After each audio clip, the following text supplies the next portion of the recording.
ഇന്ന് നമുക്ക് വീട്ടിൽ ഈസി ആയിട്ട് എങ്ങനെ മസാല ദോശ തയ്യാറാക്കിയെടുക്കാൻ നോക്കിയാലോ.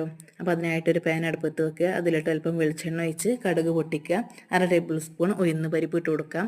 അതിലോട്ട് വലിയൊരു സവാള കനം കുറച്ച് അരിഞ്ഞത് ഇട്ട് കൊടുക്കാം. ശേഷം കുറച്ച് ഉപ്പും കൂടി ആഡ് ആക്കാം. അതിലോട്ട് തന്നെ ഒരു വെളുത്തുള്ളി ഇഞ്ചി പേസ്റ്റ് 1 ടേബിൾ സ്പൂൺ അളവിൽ ചേർത്ത് കൊടുക്കാം. 1/4 ടീസ്പൂണ് നല്ല ജീരകത്തിൻ്റെ പൊടി വറുത്ത് പൊടിച്ചത് 1/4 ടീസ്പൂൺ അളവിൽ ഇട്ട് കൊടുക്കാം. പിന്നെ ഒരു 1.5 തക്കാളി കനം കുറച്ച് അരിഞ്ഞത് ഇതിലോട്ട് ചേർത്ത് കൊടുക്കാം. ശേഷം അല്പം കറിവേപ്പില ഇട്ട് കൊടുക്കാം. പിന്നെ 1/4 ടീസ്പൂൺ മഞ്ഞൾപ്പൊടി, 1/2 ടീസ്പൂൺ അളവിൽ മുളക് പൊടി എന്നിവ ചേർത്ത് കൊടുക്കാം.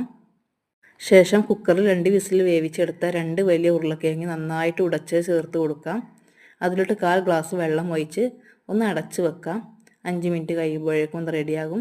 ഇനി നമുക്ക് ചമ്മന്തിക്ക് വേണ്ടത് തേങ്ങ നന്നായിട്ട് മിക്സിയിൽ ചിരവിയത് ഇടാം. അതിലോട്ട് അല്പം ഉപ്പിട്ട് കൊടുക്കാം. പിന്നെ അല്പം മുളക് പൊടി ചേർക്കാം. കുറച്ചൊരു കറിവേപ്പില ചേർത്ത് കൊടുക്കാം. ഒരു ചെറിയ കഷ്ണം ഇഞ്ചി ചേർക്കാം.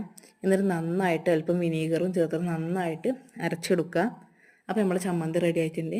ഇനി നമുക്ക് ചട്നിയിലോട്ട് ആവശ്യം അതേപോലെ തന്നെ ഇഞ്ചി, മുളക് പൊടി, തേങ്ങ, കറിവേപ്പില, അല്പം വെള്ളം കൂടി ചേർത്ത് നന്നായിട്ട് അരച്ചെടുക്കാം.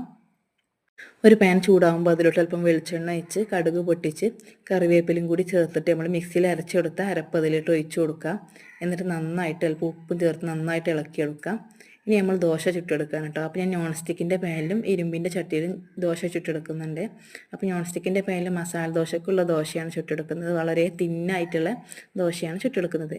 ഞാനിവിടെ വീട്ടിലെല്ലാവർക്കും നോൺ സ്റ്റിക്ക് പാനിലുള്ള ദോശ ഇഷ്ടമല്ല. അതുകൊണ്ടാണ് അല്പം ഇരുമ്പ് ചട്ടിയിൽ ചുട്ടെടുക്കുന്നത് കേട്ടോ.